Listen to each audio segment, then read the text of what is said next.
What's up, everybody? Wicked here, and I had someone. I'm sorry, I don't remember who. I had someone ask me about show you that. I'm gonna show you what I've been doing. Okay, so let's get into it real fast. I shall show you.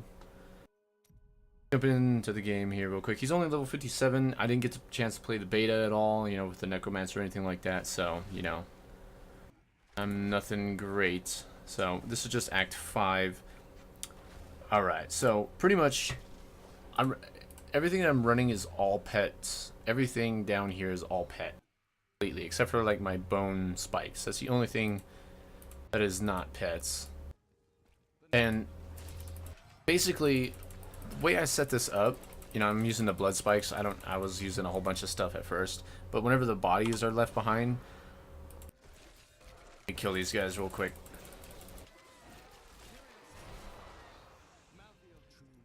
Alright, no one cares. Okay, so first one that I have here in my first slot is, I don't know if you see that actually here. Hold on one second. Let me turn off my overlay.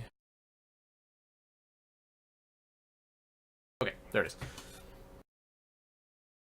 Alright, let's go back to the game here. Alright, so the first thing that I'm running in my slot 1 is Revive, and I'm using the rune called Purgatory. And the reason why I've been running the rune Purgatory is because if you don't, I guess they just disappear. Like, your pets will just go away. But whenever with Purgatory activated, whenever they're activated, like these guys right here, see it says I have 2 of them activated up here. And if I dismiss them, they're gonna leave. Well, actually, if I don't dismiss them, if they just the time runs out on their own, they'll leave a body. See, just like that. Without Purgatory, you wouldn't have that, and so you wouldn't be able to resurrect them again. So that's why I use the Revive with Purgatory rune. And secondly, I use Army of the Dead. It's great. I mean, I think it's so overpowered, but I love it. I'm using the Frost Army because I'm just playing around with it, but or the Frozen Army, sorry. But basically, let me show you without the rune, because it's honestly my favorite. It'll usually one-hit, not bosses, but like elites, I guess. So, say if there's an elite right here. It's just so badass. I love that. That's probably like my favorite spell in this entire game now. So, like I said, you can just do that, and then revive the guys. And then third, I got the Command Golem with Flesh Golem. So basically, with the Flesh Golem rune is whenever I use it, say if I'm in a lot of trouble and I'm using it in a boss, I can make him summon bodies and then just hit revive, and then bam, now I got all these little Flesh Golems running around with me.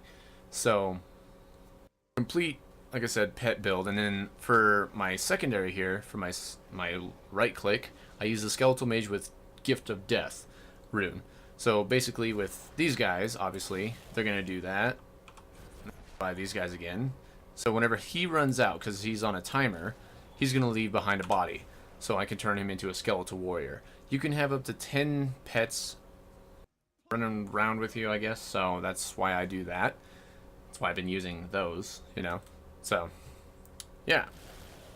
And thirdly, like I said, the Frozen Grisp guys, these are these 7 other skeletal army guys running around here, and whenever they activate, they'll attack a target and freeze them. And usually what I like to do is I'll stack that like against a boss. They'll go in and they'll freeze the boss for a few seconds, and then I'll use Army of the Dead on them, and it just takes away so much of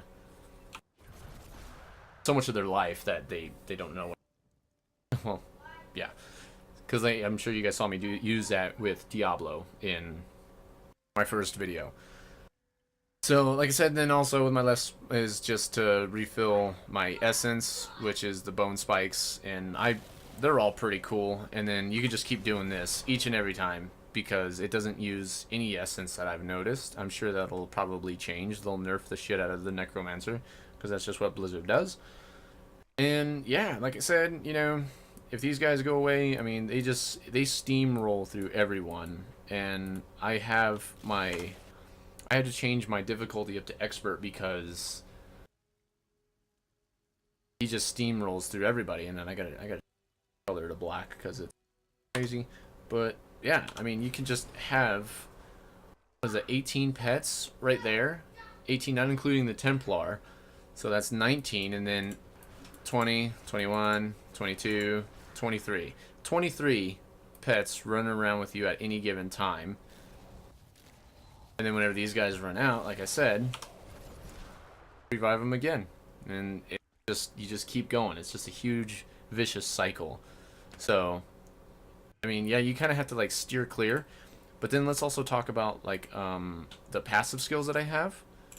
So the first one, I do extended survival. So increase the duration, or servitude, sorry.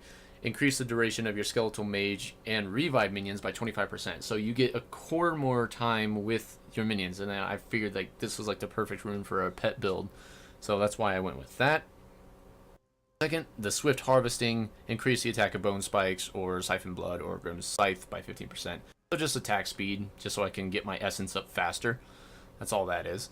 And then this one really helps out a lot because especially if you have multiple pets running around with you. The Grisly Tribute, I guess I'm saying that wrong, who knows, but whatever, who cares, says you're healing for 10% of the life hit whenever one of your minion hits an enemy. So if you can imagine all these, like the 20 minions running around hitting everything, you're going to get 10% per hit. So just do the math. Like, I've came close to death, but then my minions are just going around and my life was back up to full health once more. Like, it was, yeah. So it's pretty crazy.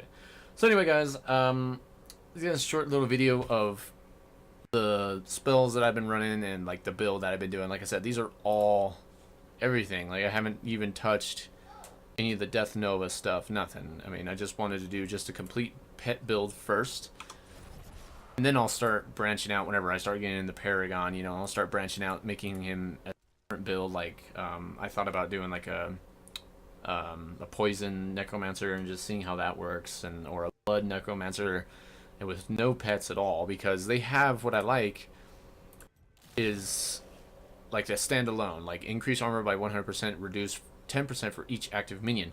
So if you have this on with a 0 pet build necromancer, I mean, it's great. So I really like that Blizzard has done this to where that they've kind of balanced out the passives to where the necromancer can be like not a tank, but you know, can be kind of like a wizard is, or even stronger than a wizard, and be able to hold his own by himself without having minions running around, which I think is really cool. But they also made it to where the necromancer, like in Diablo 2, was really pet driven based character, to where if you do like using it as a pet build, which, you know, like I tried and I really enjoyed it, and he just steamroll through everyone through his pets.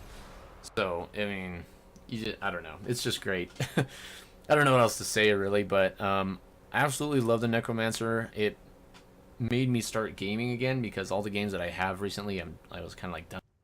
So I came back to Diablo, and it gave me a reason to come back to Diablo. So $15 pit, or $15, whatever, who cares? I mean, if you're a huge necromancer fan like I am, it was totally worth it.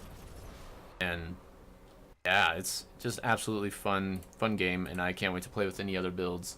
And I'll make more videos about other builds that I do with the necromancer as well. So anyway, guys, thank you so much for watching. I am out of here. Peace.